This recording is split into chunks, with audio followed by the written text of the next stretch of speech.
నమస్తే ఫ్రెండ్స్, ఈరోజు Mangaf ఆల్కోత్ and ప్లాటినమా hotel నుంచేనైతే మాకైతే ఆర్డర్ అయితే వచ్చింది. కువైట్ వాళ్ళది ఇద్దరు లేడీస్ మ్యారేజ్ ఉందంట. వాళ్ళకైతే ఇద్దరు లేడీస్ కావాలంటే నేనైతే ఇద్దరు అమ్మాయిలు అయితే తీసుకెళ్తున్నా. ఇదిగోండి వీళ్ళే వాళ్ళు. ఈ అద్దాలు పెట్టుకున్న ఆమెను వచ్చేసి అయితే ఈ ఆల్కోత్ హోటల్లో అయితే డ్రాప్ చేస్తున్నా. ఈమెను డ్రాప్ చేసి చలో మరి ఇంకో హోటల్కి అయితే వెళ్దామా.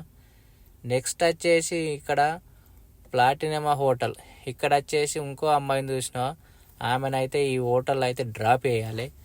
మళ్ళీ వీళ్ళ నైటు 12-1 గంటలకు వీళ్ళది డ్యూటీ అయితే అయిపోతుంది. మనకైతే కాల్ చేస్తారు అయిపోతుంది మా డ్యూటీ వచ్చేసాయని ఒక అర్ధగంట ముందే. మనమైతే వచ్చేసి ఇక్కడైతే పార్కింగ్ చేసుకొని ఇక్కడైతే ఉండాలి. మనకు నిద్ర అనేది కష్టం అబ్బా డ్రైవర్లకు. అందరు అనుకుంటారు నీ డ్రైవర్గా చేస్తున్నావు నీకేంది మంచిగా సంపాదిస్తున్నావు అనుకుంటారు. ఇక్కడ వచ్చి చేస్తే తెలుసు.